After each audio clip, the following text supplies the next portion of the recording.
हमको चेक करना है कि how many cubic monic irreducible polynomial over Z3। तो मोनिक पॉलिनोमियल क्या होता है? मोनिक पॉलिनोमियल ये होता है जिसका हाईएस्ट डिग्री 1 हो, जिसका हाईएस्ट डिग्री का कोफिशिएंट 1 हो। तो यहाँ क्यूबिक है यानी कि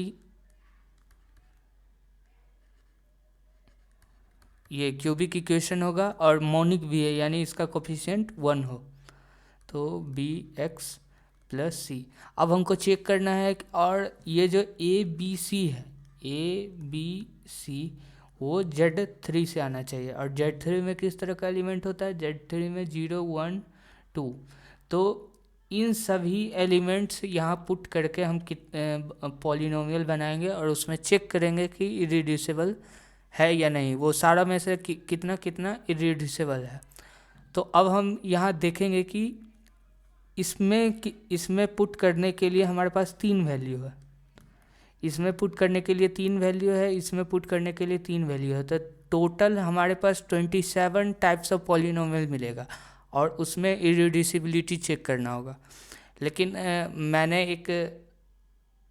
एक आसान तरीका खोजा है जिससे कुछ पॉलिनोमियल्स को हम ऐसे ही रिड्यूसेबल पॉलिनोमियल बोल सकते हैं।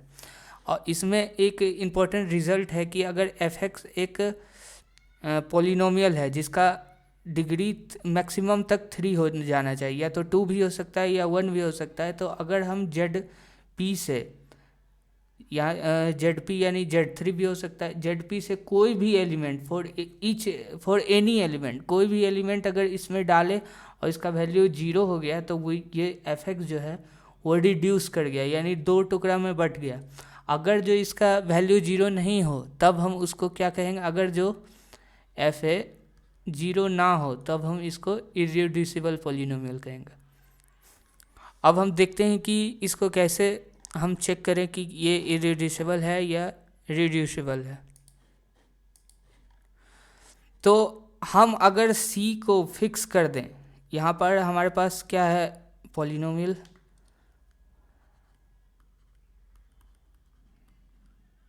पॉलिनोमियल हमारे पास इस तरह का है।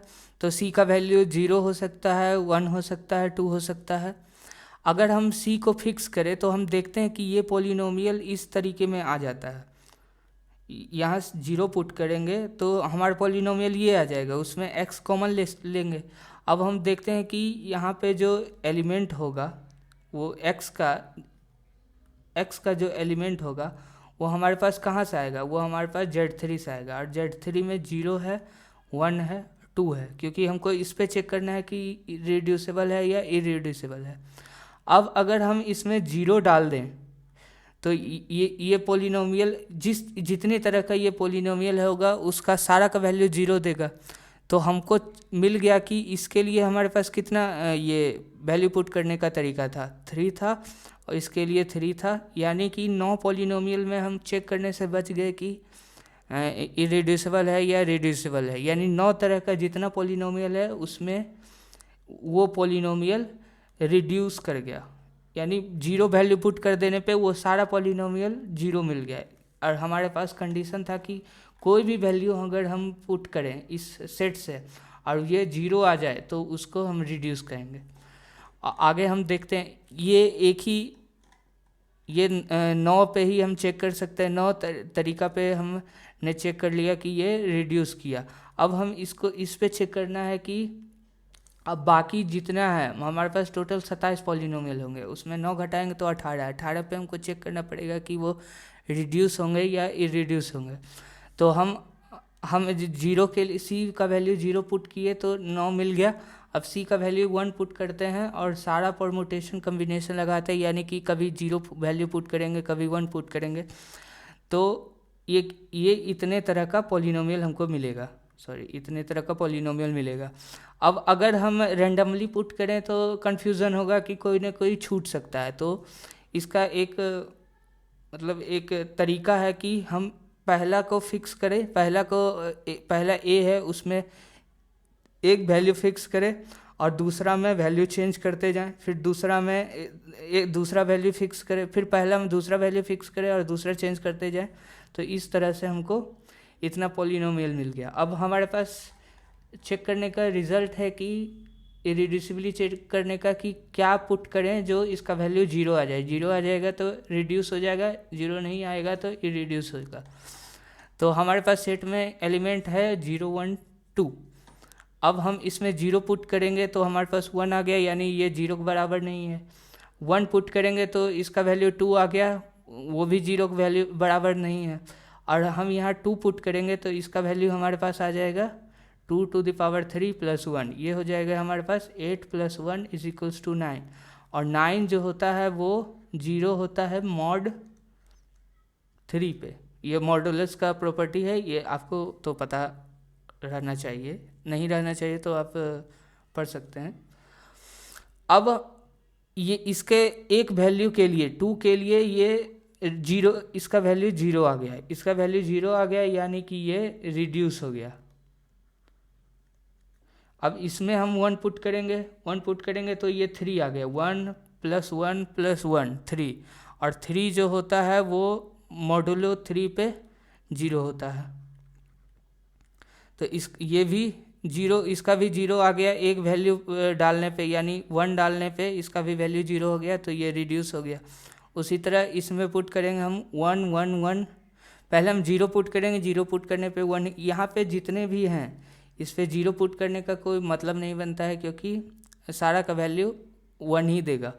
तो सीधे हम 1 2 देके 1 2 पुट करके ट्राई करते हैं। तो अगर हम इसका 1 पुट करें तो 1 यहाँ 2 हो जाएगा, यहाँ 1 हो जाएगा, यानी कि ये हो जाएगा 4। और 4 मॉडुलो 4 का वैल्यू होता है मॉडुलो 3 पे 1। अब हम यहाँ देखेंगे कि ये भी जीरो नहीं आया, 1 पे जीरो नहीं आया, तो 2 का वैल्यू पुट करेंगे। 2 का वैल्यू पुट करेंगे तो ये हमारे पास आ गया 8। 2 का क्यूब 8, 8 + 2 × 2, यानी 8 + 2 × 2 12, 12 + 1 12 + 1 13। और जो 13 होता है वो मॉडुलो 3 पे हमारे पास कितना वैल्यू आता है, मॉडुलो 3 पे 1 वैल्यू आता है। यानी कि ये सभी वैल्यू के लिए इस पॉलिनोमियल का हमारे पास वैल्यू इसमें पुट किए तो हमको कोई भी जीरो नहीं आया, यानी ये नॉन जीरो हो गया, तो ये हमारे पास इरिड्यूस हो गया। इसको रेड से टिक कर देते हैं, ये हमको इरिड्यूस मिल गया। अब उसी तरह से इसमें चेक करेंगे, इसमें चेक करेंगे, जीरो पुट करेंगे तो जीरो पुट करने का कोई मतलब नहीं बनता है। 1 पुट करेंगे तो 1 + 1 + 1, ये हमारे पास 3 आ गया, 3 मॉड 3 पे जीरो आ गया, यानी कि ये नहीं होगा, ये यानी कि ये रिड्यूस हो गया। उसी तरह से हम देखेंगे कि यहाँ पे 1 1 1 1 4, 4 का वैल्यू 1 हो गया, यानी 4 का वैल्यू 3 पे 1 होता है। अब हम 2 पुट करेंगे, 2 का क्यूब 8 हो गया, 8 + 4 + 2 + 1, 2 पुट कर रहे हैं इसमें, तो 8 + 4 12 12 13 14 15, ये 15 हो गया।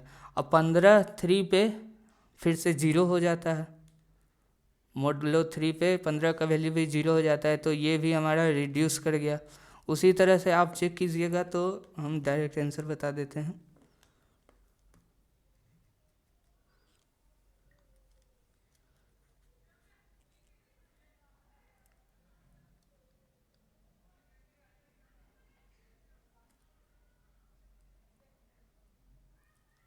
उसी तरह से आप चेक कीजिएगा तो ये हमारे पास इरिड्यूसिबल मिलेगा, दूसरा ये हमारे पास इरिड्यूसिबल मिलेगा, तीसरा ये इरिड्यूसिबल मिलेगा, ये सब रिड्यूस हो जाएगा। तो C = 1 पुट करने पे ये 1 2 3 4 हमारे पास इरिड्यूसिबल मिला। उसी तरह से यहाँ का भी हमारे पास सेट है Z3 0 1 2। उसी तरह से भी हम यहाँ पुट करके चेक करेंगे। जीरो पुट करने का कोई सवाल नहीं है, क्योंकि जीरो यहाँ जितना में भी पुट करेंगे तो उसका वैल्यू 2 दे देगा, 2 देगा तो वो उसका वैल्यू जीरो के बराबर नहीं है। अब उसी तरह यहाँ 1 पुट करेंगे तो हमारे पास ये जीरो वैल्यू दे दिया, क्योंकि 1 + 2 3 और 3 मॉड 3 पे जीरो आता है। उसी तरह यहाँ 1 पुट करेंगे तो ये भी ये 4 दे देगा, 4 मॉड पे 1 होगा। यहाँ पे 2 पुट करेंगे तो 2 to the power 8, 8 plus 2 10, 10 plus 2 12। यहाँ पे भी हमको 0 मिल गया क्योंकि 12 जो होता है वो 0 होता है मॉड 3 पे। उसी तरह से आप चेक कीजिएगा तो हमारे पास इसका ये इरेड्यूस हो जाएगा, ये इरेड्यूसिबल होगा, ये रिड्यूस नहीं होगा। और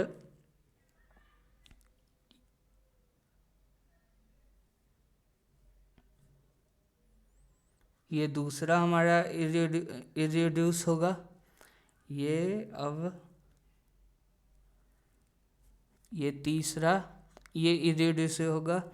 आप अपने से चेक कर सकते हैं और ये नंबर इरेड्यूस होगा। तो टोटल हमारे पास 1 2 3 4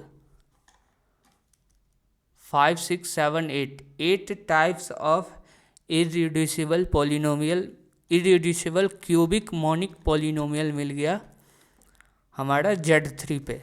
आप बाकी जितना है वो आप खुद से चेक कर सकते हैं जिस तरह से मैंने ये स्टेप्स बताए हैं। So thank you.